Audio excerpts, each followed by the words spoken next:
As you know, real estate is the best form of wealth building that there is. And we're going to talk about the 3 stages of wealth building right now.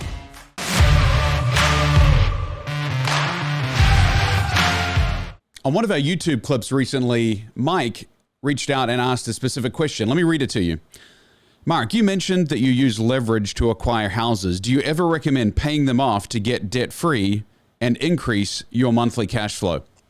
That's going to be the topic today because there are 3 stages of wealth building. The first is accumulation phase. The second is preservation phase.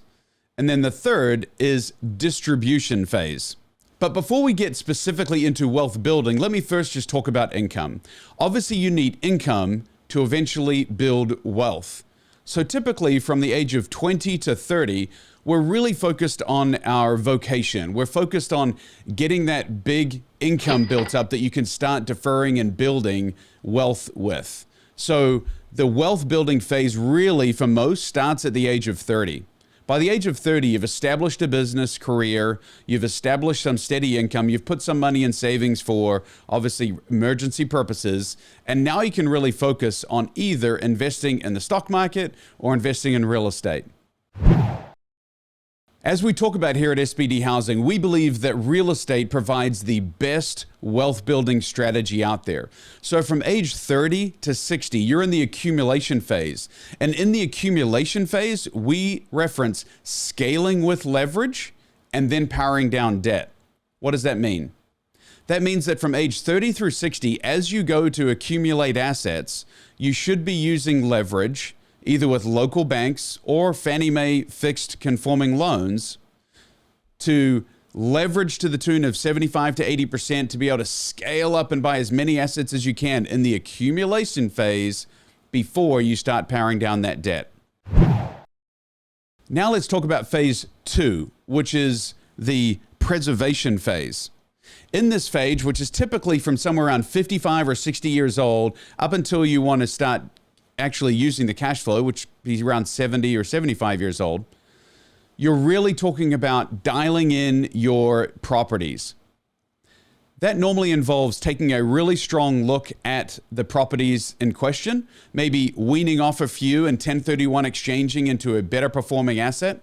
But you've got to have, as I always say, scale. You've got to have bought enough properties to have them kick off enough cash flow for you to use in distribution phase. So in phase 2, you're making sure that you have enough properties that if paid off would provide enough passive income in the third phase to be of significance to you.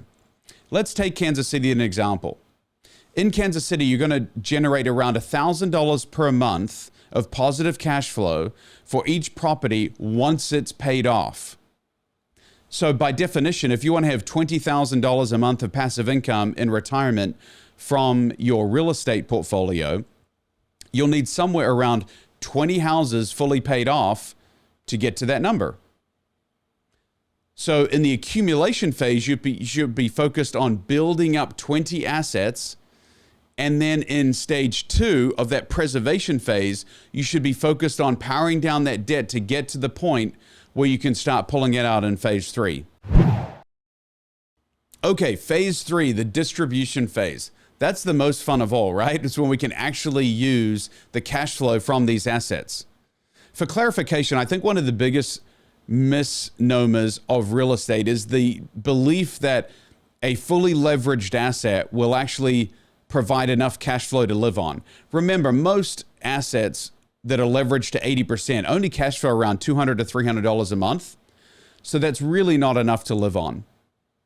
So make sure that as part of your plan that you are powering down the debt. How do you do that? Clearly with the cash flow of 20 or 30 properties, you can start using the debt snowball strategy of powering down the lowest amount of debt first. And remember that phase 1 of accumulation is such that you'll be buying 4 or 5 assets a year for the first 10 years.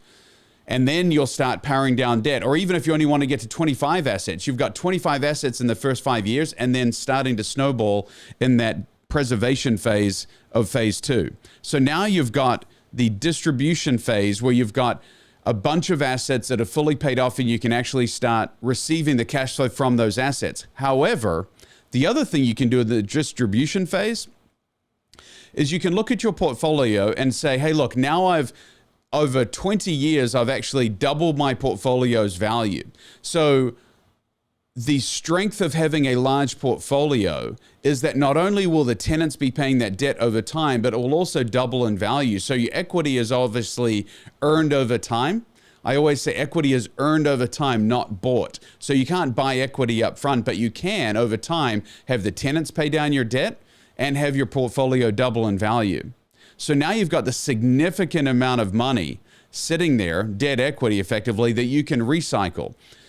If it's favorable, which clearly it has been for the last 10 years, to go and leverage and pull out some cheap equity through additional debt at 4% and go invest that into other assets that will clear 10 or 12%, or lend that money out in your distribution phase, you can arbitrage that money, meaning borrow at 3% and lend out at 10% and get an extra 7% from the debt equity in your homes.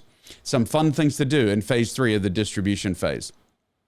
So again, I hope that's given you some clarity today on the 3 different phases: accumulation, building your nest egg; preservation, dialing it in, getting rid of some bad assets, increasing and buying more of the good assets; and then the distribution phase, where you're really focused on the capital and the cost of capital, as well as enjoying the fruits of your labors.